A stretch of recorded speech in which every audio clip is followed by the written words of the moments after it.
Let's talk about one of the biggest, most frustrating paradoxes in personal finance. I'm talking about the high salary trap. It's this weird situation that so many successful people find themselves in, and today we are going to break down exactly why it happens and, more importantly, how you can get out of it for good. So does this hit a little too close to home? You've worked your tail off, you've climbed the corporate ladder, and that salary number on paper looks pretty darn good. But then, when the end of the month rolls around, you're left wondering, where did it all go? If you feel like you're just treading water financially, trust me, you are not alone. You know, this is such a common thing that there's actually a name for it. Henry. It stands for high earner, not rich yet. It's a term for this growing group of people who, yeah, they make great money, but they have almost nothing saved or invested. They might look rich, but they don't feel rich because their wealth just isn't building up. So here's how we're going to tackle this. First, we'll really define the trap itself. Then we'll dig into the psychology that keeps us all stuck there. After that, we're going to totally redefine our financial goal. And finally, we'll walk through 3 concrete, actionable steps to break free: auditing your costs, automating your wealth, and reframing how you think about spending. Okay, let's get into it. A big salary is supposed to feel freeing, right? But for so many people, it just becomes a set of golden handcuffs, trapping them in the cycle where they have to keep a high-stress job just to pay for their high-cost lifestyle. That right there is the heart of the high salary trap. This is what it really means to be rich on paper. You might have a house, a nice car, but these things are liabilities. Think about it. They don't put money into your pocket each month, they take money out.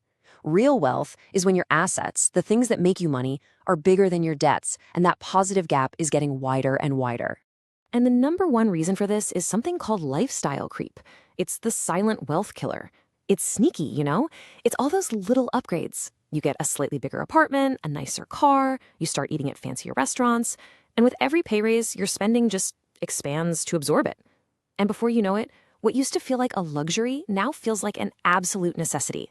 So why on earth do we do this? Well, it's not just about a lack of willpower. The truth is, there are these powerful, deeply ingrained psychological forces that make it almost impossible to resist spending more every time we earn more. Okay, check this out. It's a concept called the hedonic treadmill, and it basically explains that when something great happens, like you get a huge raise, you feel amazing for a little while. But then you adapt. That new income just becomes your new normal. Your expectations rise to meet it, and your happiness level goes right back to where it started. That exciting new salary is now just the baseline. And this leads to another huge driver of overspending: our obsession with status. This quote, "smart for one, but dumb for all," just nails it. We buy things that seem smart for us individually, to boost our social standing, but when everybody does it, it just becomes this massive, wasteful competition where nobody actually gets ahead. It's sometimes called luxury fever. And get this isn't some modern invention. It's wired right into our DNA. We evolved to care about our status in a group, because for our ancestors, being higher up meant getting more food, better protection, and more opportunities to, pass on your genes. Today, we show our status through conspicuous consumption. The best analogy is an elk's antlers. The male elk with the biggest antlers gets the mate, so evolution favors bigger and bigger antlers, until they get so ridiculously huge, they're actually a pain to carry around. Our luxury spending is kind of like those giant impractical antlers. Okay, so we get the problem, we get the psychology. Now for the solution. And it starts not with a spreadsheet, but with completely rethinking what the goal is. Because frankly, we've been taught to chase the wrong thing. For years, we've been obsessed with net worth. Your assets minus your debts. And look, it's a useful number for sure, but you can't pay your mortgage with your net worth. What really matters on a day-to-day basis is cash flow. It's the actual money flowing in and out of your bank account every month. A healthy, positive cash flow, that is what gives you options. That's what gives you freedom. And this example just makes it so clear. Look at Emma. She's got a nice high net worth, mostly tied up in her house. But every month, she's only left with 200 pounds. She's squeezed. Then you have Jake. His net worth is way lower, but his cash flow is massive. So who's actually wealthier? Who has more freedom to quit their job, start a business, or handle a sudden emergency? It's Jake, hands down. He has control over his life. So this is the big shift. The real goal isn't just some big number on a page. It's financial freedom. It's the ability to make choices about your own life without being completely stressed out about money. That's the bullseye we should all be aiming for. All right, time to get practical. Step 1 is about getting a brutally honest look at where your money is actually going. You can't fix a leak until you find it, right? So it's time for a personal financial audit. And it's a pretty simple 3-step process. First, you just categorize everything. Split your spending into fixed costs, your needs like housing and bills, and your variable costs, your wants like subscriptions and takeout. Just seeing it all laid out can be a real wake-up call. Second, once you have that list, you hunt for opportunities. Where can you cut back or downsize? Are there subscriptions you forgot you even had? And third, look into refinancing your big debts. A lower interest rate on your mortgage or car loan can free up a surprising amount of cash every single month.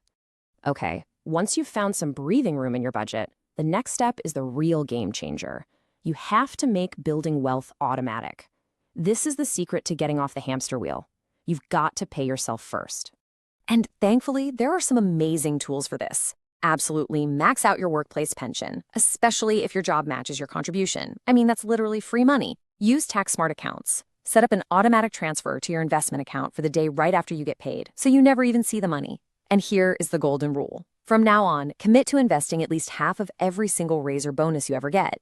That is how you kill lifestyle creep for good. And finally, we get to the most important part, the real mindset shift. This is all about consciously changing why you spend your money. Are you buying something for status, or are you buying it for genuine, lasting satisfaction? This slide just lays it out perfectly. On one side, you've got conspicuous consumption, the flashy car, the designer watch. This is the stuff that feeds the hedonic treadmill. It gives you a quick hit of excitement, but it fades fast. But on the other side, you have inconspicuous consumption. This is spending on things that don't scream, "I'm rich," but that actually make your life better. Things like learning a new skill, buying back more of your time to spend with family, or even reducing your work hours. That is where you find real, lasting happiness. And that's really what this all boils down to. True wealth isn't about having the most toys or the biggest balance sheet. It's about control. It's about freedom. It's having the ability to design a life that you actually want to live, not one that's just built around paying your bills.